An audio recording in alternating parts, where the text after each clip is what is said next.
I am actually just speechless and in awe as to what just happened there. That was an incredible watch. I expected drama.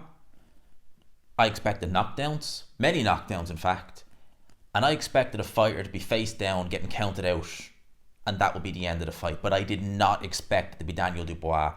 Oh my goodness. This was incredible, really, because I look, you match these two together, you expect a good fight, 110%. 110% goes without saying. You match these two, I was thinking this has good fight written all over it. But you're only as good as your last fight. And Dubois won his last fight, yes, but shifted a lot of punishment against Philip. A lot of punishment. An awful lot.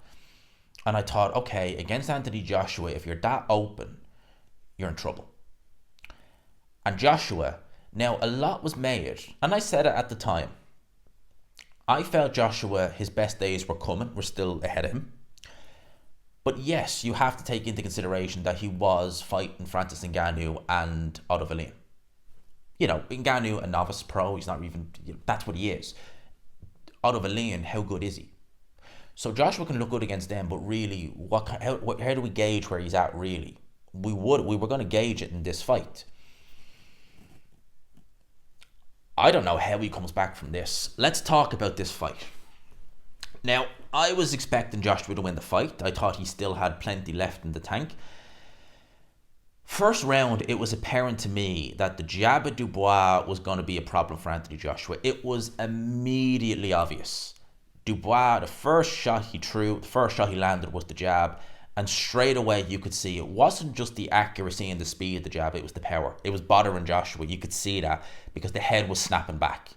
And when that happens, you're actually, because you obviously if a jab is coming at you, you can see it, it'll hit you, it's going to hurt, but you're still in a position where you can kind of roughly get an idea of what's going on. Your head's right back, you're like, what's going on? The jab was a problem for Anthony Joshua from the start. He did try to combat that with his own jab, but it was nowhere near as fast, it was nowhere near as sharp, and nowhere near as powerful.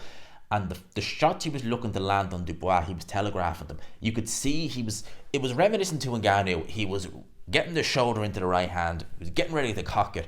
Only problem was, Dubois could see these shots. He seen the shots coming, and he was able to get out of the way. Then Joshua looked to throw the uppercut, because Dubois tends to come in over his front foot, leaves you open to the uppercut. Again, wasn't able to land it.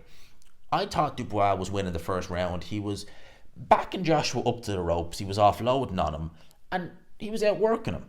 And then, towards the back end of the first round, he lands a beautiful overhand right at Anthony Joshua. I mean, it could not have landed any cleaner on Joshua's chin, and Joshua went down. And when he got back to his feet, I said, you know what?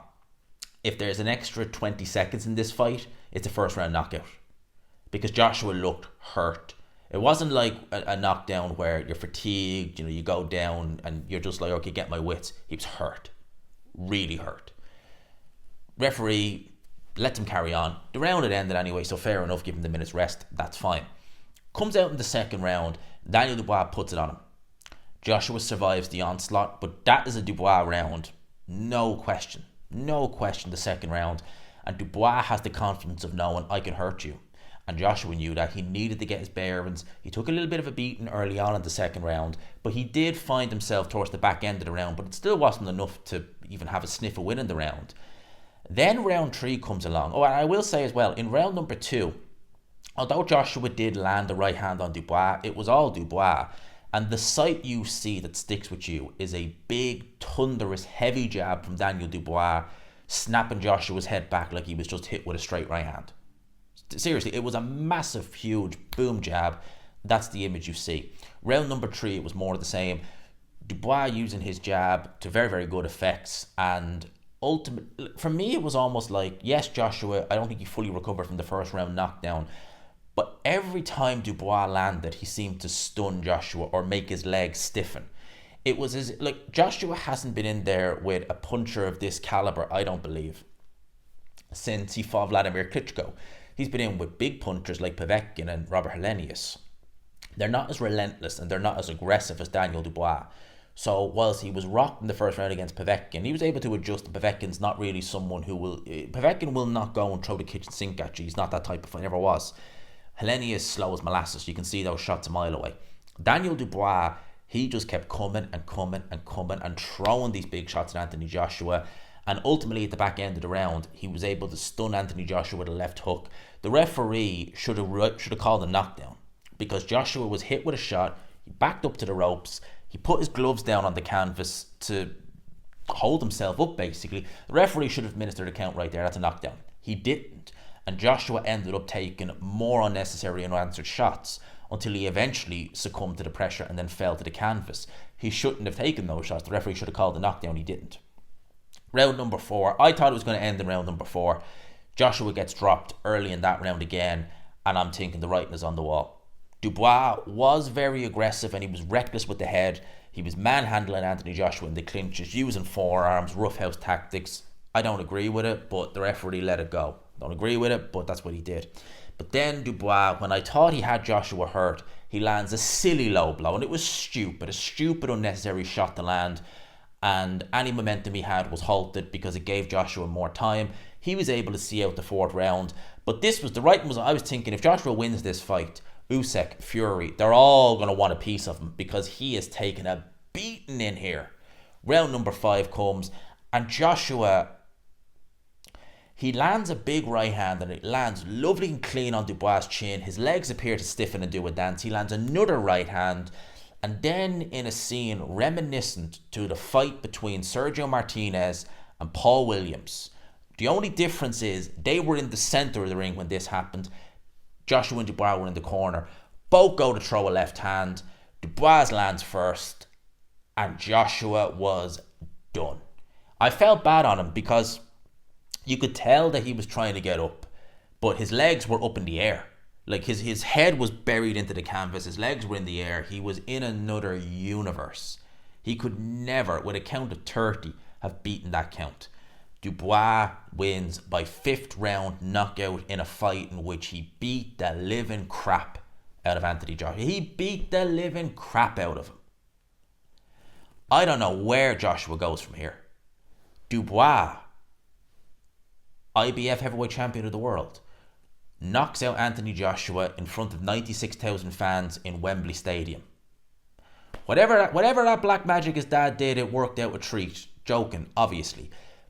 But seriously, it's another win for Queensberry over Matchroom, by the way. I mean, when's the last time Eddie's won a fight against Queensberry? Good Lord. I don't know how he comes back from this. I don't think he can.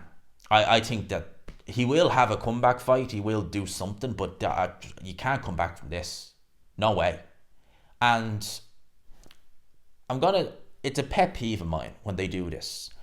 But on the broadcast, all it was Fury, Joshua, Fury, Joshua. Joshua beats Dubois, Fury beats Usyk. It's like, let the flipping fights happen. Stop planning ahead. And once again, what happens? Fighter loses. I think that Fury, like the Fury-Joshua fight, I think that's dead now. I mean, if Joshua had lost and he'd been, competitive, but he was battered black and blue in there, I don't know how he's going to come back from that.